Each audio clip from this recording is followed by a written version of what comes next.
Oh, well, there's a problem. Holy... How did you make it this far?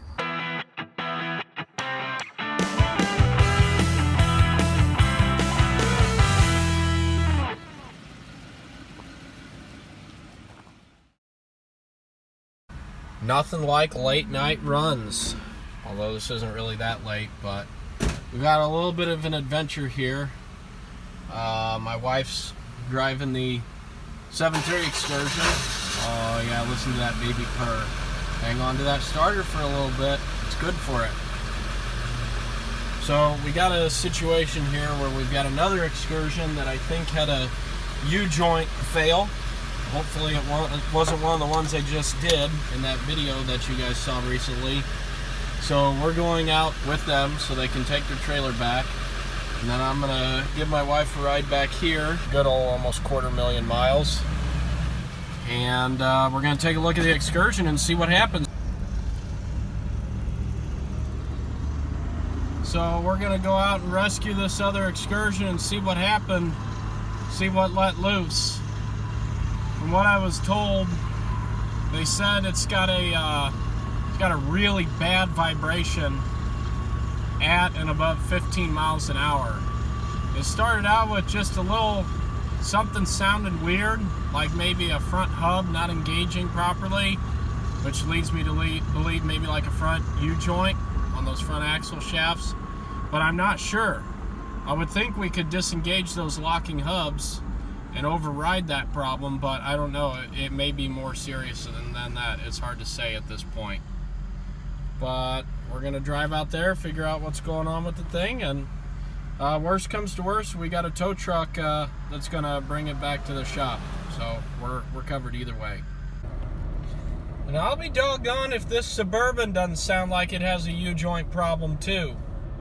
I mean, no GM product is complete without the little check engine light up there, but everybody knows you don't need to worry about your check engine light. It's probably just an evap solenoid leaking somewhere, but they said if you get it up to like 70 miles an hour, it starts shaking like crazy. Oh man.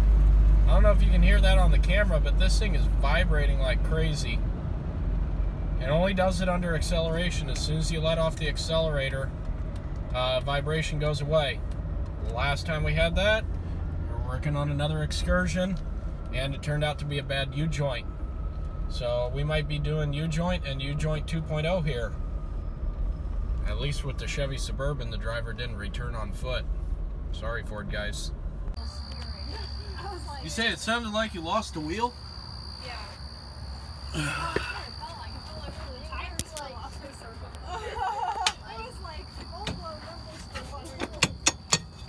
Oh, well, that might be your problem. What is it? Front drive shaft. You know what? I knew this was going to be a... I didn't think it'd get this worse or this bad that quick. I drive a lot.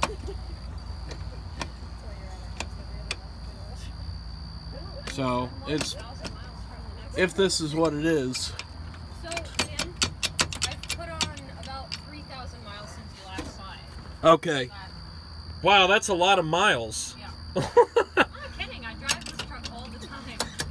There's definitely a lot of play in this front differential shaft, but it shouldn't be engaged. If you didn't have four-wheel drive on, did you? No, but you said the hub was sticking. Does that have anything to do with it? Yeah, you know what? It might. If that front hub is engaged and they're stuck engaged, that's going to cause this front drive shaft to spin. That could have been it, because... Well, let me check the rear ones just to be on the safe side.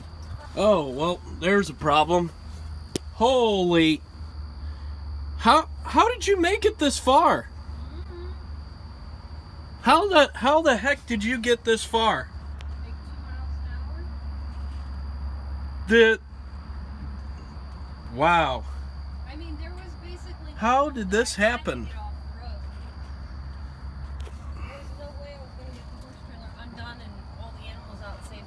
So here, look at this. The rear drive shaft almost came apart. That's nice. Well, or separated from the separated from the axle. So I'm guessing it's going to cost a ton to fix that. No, it shouldn't. All it needs here is a U-joint, but I'm wondering how the heck did these things come out? Didn't we just We did. redo them? That's the thing, we just redid these. So unless something... Do you think it was a defective U-joint? It could have been. I mean, those were just the ones we found in the truck, right? Yeah. You know, I wonder if maybe they were the wrong part. Maybe. I mean, they seemed to go in fine. Everything lined up fine. Well, alright. Well, at any rate, we figured out what was going on, but we'll also have to address those front ones. So we're finding a spot to park it until the tow truck gets here. And I had a feeling that as soon as I put it in reverse, it was going to come apart. And as you can see, sure enough, it did.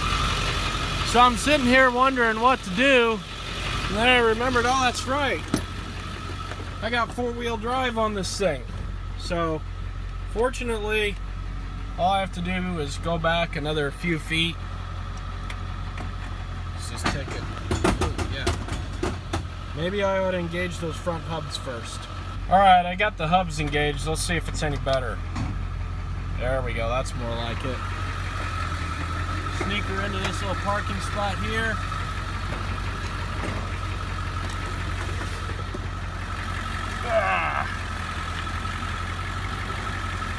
Thank goodness for four-wheel drive. Alright, good deal. We're back in two. Tow truck driver can get it when he arrives. Now, I was a little concerned about parking the truck here, even though it's just at a hotel lot and we're picking it up tomorrow morning. But when I saw this little Ford Escort here that's been sitting here so long, the spider's made its web on it, all kinds of other good stuff. I think we're going to be okay sitting here for a few hours.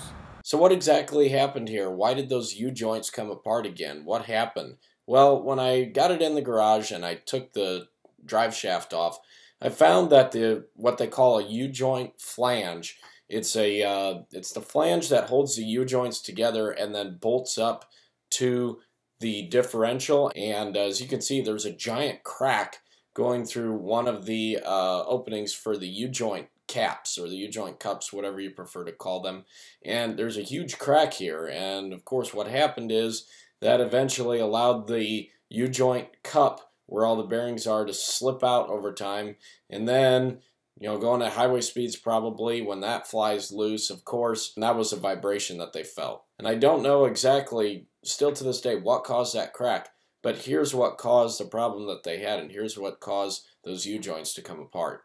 I went back and I actually watched a video where I replaced the U-joints, and as I'll show you here in this clip, the first thing I pointed out is it looked like someone had already done these U-joints before. There was evidence that someone had pressed them out before and maybe not done it the right way, but here's that video clip. These U-joints need to be replaced, and honestly it almost looks like someone has been in this before, but they did not fix it correctly. And then of course I go back and I jinx myself. Yep, I'm the guy who didn't do it right, obviously. But seriously, I did end up finding the replacement part. I found it from a site called Torque King. Their customer service was really great. I was really happy. So I put the new yoke flange, is what they call it, back in. Pressed the new U-joints in, which, by the way, they went in much smoother than trying to put the U-joints in the old drive shaft and the old flange yoke. So maybe that had something to do with it. I don't know. But it seems to be running fine again now, so fingers crossed. We'll hopefully this repair holds up this time and I'm not coming back to fix it again a third time. So I hope you guys enjoyed this little video here of my adventures in the shop. Sometimes you just have to go back and do something again. You know, you never know what's going to happen. Sometimes it's a mistake you make. Sometimes it's a result of something being done before. You never really know. But in this case, we got the truck back on the road and it's all good. Hope you enjoyed the video. Give it a thumbs up if you did, and I'll see you next time. Got a huge Cummins in the back here. I don't know what the displacement is. I know very little about motorhomes, but the guy running the camera is going to know a little bit more than me about it.